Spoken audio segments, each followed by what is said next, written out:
Hello everyone, I'm Sharpedo43 once again, bringing you all another Wi-Fi battle. This one's going to be a no-you battle. This one is actually going to be a Smogon battle, actually. My opponent for it is actually going to be JosePokemon42. This guy is actually a Mexican streamer on Twitch, actually. I think also a PokéTuber, but I actually haven't watched his channel on YouTube, but I have watched his streams on Twitch, and he actually does do Wi-Fi battles as well. And not to mention, he's also a streamer. And did I mention that he's a Mexican streamer? Which means he only speaks Spanish, which is kind of crazy. I wanted to do this battle in Spanish in all honesty, but I don't know. Considering that the majority of my audience doesn't even understand Spanish anyways, and the guy doesn't even watch my channel anyways, I just figured, nah, it's not really worth it in all honesty. So, yeah, but yeah, just know that JosePokemon42 is a Mexican streamer on Twitch, and he's a pretty cool one in my opinion, and he's pretty funny because he talks funny, and it's fun to watch him, honestly, in my opinion. And I really wanted to battle him in all honesty, and I actually got a battle finally, because let me tell you, it's really dang hard to get a battle with him because he doesn't use a queue nor a raffle to get his battles. He actually just says, he asks people to just drop their friend code in FCs and he'll just pick. Kind of like how Hayden picks his battles on Twitch as well. He just asks for the FCs and the IGNs and all that stuff, and he just randomly picks from whatever he sees. And it kind of takes clout to get recognized, in all honesty, let's be real here. So the fact that he finally acknowledged me, it felt good, man. But anyways, this is going to be the battle. As you can see, I'm finally going to be able to use the team that I was trying to use against Mad Micro Max, but couldn't because of the rules. Here, there's no rules. We just followed by the Smogon rules, and this team is fine and not violating any rules, so we should be fine with this. So this is going to be the battle. As you saw, his team is actually a rain team, which is actually kind of scary because I don't know if this team that I made is actually ready for that kind of stuff, especially because that Kingdra can outspeed literally everything on my team once the rain is up. So I can only hope that the battle doesn't go too terribly and I don't get destroyed or something. Because I honestly don't know how this fella battles. Like, I've seen him battling, but it doesn't really tell me much of how he plays, in all honesty. So, but here we go. He's gonna lead with Pelipper to get the rain up, obviously. I lead with Zapdos so that I can Volt Switch. And if he switches in the Trio, this is why I go for the Hidden Power Ice right here. I don't go for Volt Switch, by the way. I don't know why I said that I did, but I didn't. I wanted to go for Volt Switch, but I was afraid of this type of coming in, so to resist the hit, and I wanted to see how much Hidden Power Fire would do. It does seem to do, I think, just about the amount that Volt Switch would do had I just Volt Switched.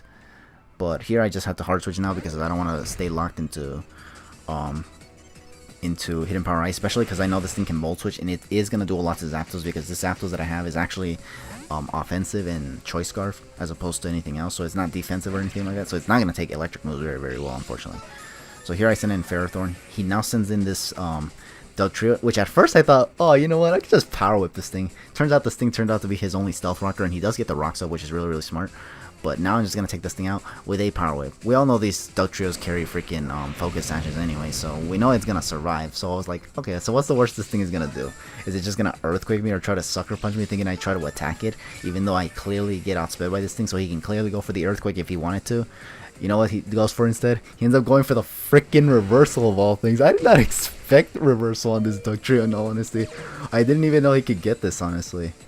Because, yeah, I don't see Trios very often, in all honesty. So, the fact that I saw Reversal on this thing, I was like, whoa, whoa, whoa. Easy there, bro. But I survived, thankfully, and get the spikes up. So, that was, like, probably the best thing about this Ferrothorn. I don't know what build was this Ferrothorn, but it was enough to survive that 1 HP Reversal from freaking Trio of all things. And it allows me to get at least a layer of spikes up because aside from this Pelipper, I don't think anything else on this team is immune to the spikes. So I figured why not get them up. So here I hard switch into Tapu Fini because he sends out Pelipper, which I don't want to lose my Ferrothorn to via Hurricane or something. That's why I have a Calm Fini here. So here he's gonna actually U-turn, predicting me to switch out, and he's gonna go back into Tapu Koko, which, yeah, puts me in a pretty bad position. I think here I decided to hard switch back in the Ferrothorn. I don't remember though. It was either that or I sacked something, because honestly my team doesn't really have a whole lot for this Tapu Koko right now. So I think I did switch in the Ferrothorn. Let's see. I don't remember. This battle happened a few days ago, so I kind of don't remember. Yeah, I just sent out Ferrothorn. Yeah, just to sack it, because I mean, if I let my Finny take a Thunder, I might not be able to be in a good condition later on. So yeah, I had to let Ferrothorn go down, unfortunately. So, and he went for Thunder, so that was actually, I was super glad I sacked Ferrothorn, because I did not want Finny taking a Thunder from Tapu Koko in electric terrain. That, even a Calm Finny is not going to survive that probably, so Yeah, here I sent out Garchomp. Now this Garchomp is actually not Choice Scarf, and I'm thinking he thought it was Scarf because he does end up switching into Pelipper. I do go for Earthquake here, but instead of going for the Rocks or Toxic here, I decided to switch out just to kind of bluff the Choice Scarf here and just hard switch into Zapdos here. And I wanted to see if I can actually take a Scald very well, or if not, is he gonna go for Hydro Pump? He thankfully does not have Hydro Pump. He actually just goes for Scald, and thankfully, it does do a lot of damage, unfortunately, but not as much as I expected. I thought he would actually take me down to red HP, and thankfully he did not get the burn, because the burn actually kind of would have done me in. Here, he ends up staying in as I go for Volt Switch, which is actually kind of crazy. At first, I thought he was probably going to be sashed, but it turns out not to be sashed, which is like, oh, okay, because now he loses the Pelipper, the rain is gone, and now he can't get the rain back up again.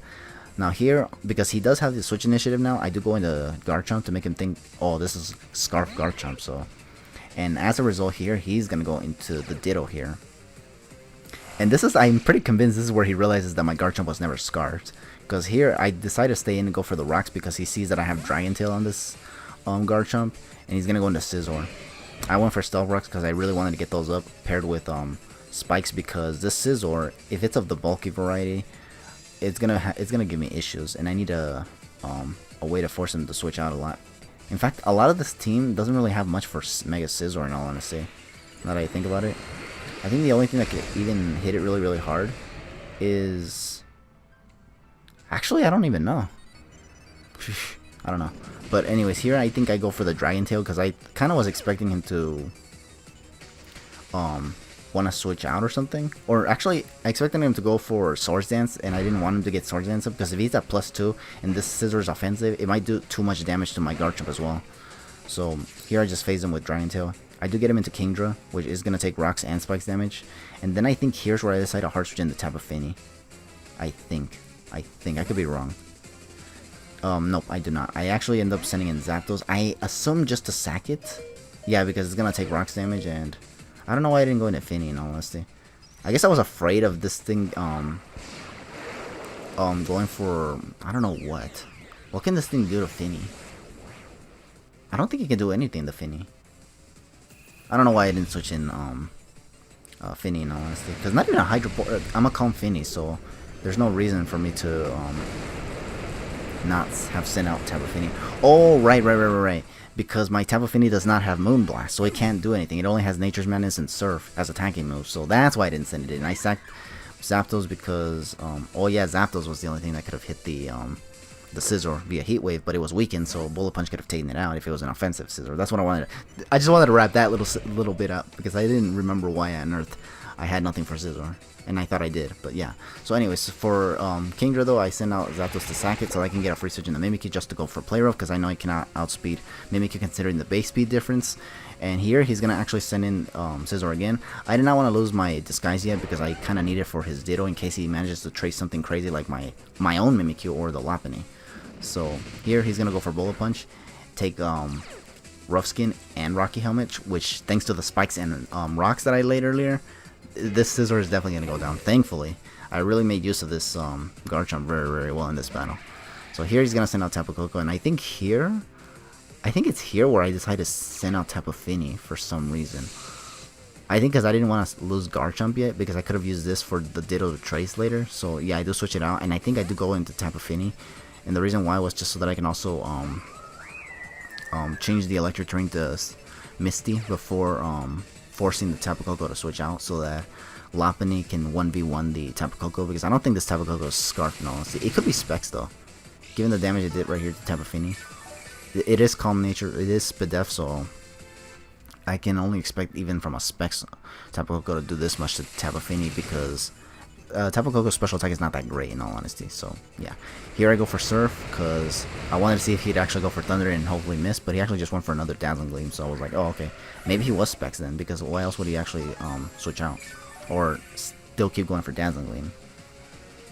So here, yeah, he's gonna now go into the Ditto, trace my Tapu Fini, and I don't know why honestly, but here's where I was afraid of this part of the battle ending up like in a Stallfest kind of battle, because remember that I don't have Moonblast on this Tapu Fini. I only have Nature's Madness and Surf, so I'm not going to be really able to do much to this Ditto with only Surf. I think I do a little bit more than what the Ditto is doing, just because of the HP and whatnot. but I still feel like, I don't know, it's gonna take too long. Like, I was afraid of this part of the battle just dragging, so here I decided to make a very, very risky play. I hard switched Tapu Fini thinking, okay, he's gonna go for maybe the Nature's Madness against me as well, because he knows that Surf can't really do much to Fini. So I was thinking, okay, I'll switch it in, take a Nature's Madness, and hopefully take a Surf even better, and then just KO the Tapu Fini. But he actually goes for Surf on my Mega Lopunny, and it does just about as much as Nature's Madness would have. So I thought he would stay in and just keep going for more Surfs, but what he actually ends up doing here instead was actually hard switching into Kingdra just to sack it, because it is going to take Rocks damage and Spikes damage, and my Mega Lopunny is about to become Mega Lopunny and just take out this Kingdra with a return. I did predict the switch. I don't even think I have Fake Out on this Lopunny, so I just went for return straight up here, and it's definitely going to be enough to take it out. At first I thought I wasn't going to be able to, but thankfully it was, because Kingdras, believe it or not, they're surprisingly bulky at times. That you expect to KO them, but you never do in the end. But anyways, here comes this Ditto, which is his last Pokemon. Now, I'm guessing the reason why he switched it out in the first place was so he can trace my Mega Lopunny right here. But that's fine, because I still have my Mimikyu with Disguise. In fact, that was the reason I was trying to preserve the Disguise on my Mimikyu, because I was afraid that this Ditto would trace one of my Pokemon, and it would be one of the more potent ones like Lopunny, or Mega Lopunny in this case. So I definitely needed Mimikyu to be like the last resort right here. Okay, so he does take out my Lopunny with a Drain Punch here. He does get some HP back, unfortunately. So here, once again, Mimikyu comes in, and I am gonna once again, well, he's gonna first Drain Punch, breaking my Disguise, because, yeah, he never broke my Disguise in the first place. But yeah, after this Drain Punch, now I'm gonna be able to finally go for the, what's it called? Let's Snuggle Forever again. Yeah, because I'm gonna go for it again here, because Play Rough can miss, and since he broke my Disguise, he could probably take me out with one return, because I don't know, the defense for Mimikyu is not that great in all honesty, so it might actually take me out with one return. I don't know what the sets on his Ditto are, but, well, it's supposed to be the same as Lopunny's anyways, but I wasn't sure if I'd be able to survive a return from the Lopunny, and plus if it crits, ya valió. So I didn't want any of that shit to repeat itself. So here I figured just go for the Let's Snuggle Forever and just get the job done instead, without any risks, you know. So basically going for the Z move was just a safer play, so that I don't miss Play Rough, because you know that I'm that precautious about freaking RNG. In all honesty, you all know my experiences with the RNG. It's savage. So yeah, I am going to be able to take out this pseudo Mega Lopunny and actually win the battle 3-0, which is a nice battle in all honesty. So yeah, good game to JosePokemon42, even though he definitely doesn't understand any of the stuff that I'm saying right now, and he's probably not watching this, but still good game to him anyways, because he did give me a pretty fine battle in my opinion here. Thank you all for watching this battle, and I'll leave his handles in the description if you guys want to check him out for some reason. I think he's funny in all honesty, even if you don't speak Spanish, or he's still funny to watch. He's very, very funny. But yeah, with all that said, I'll catch you guys in the next battle, but for now, just take it easy.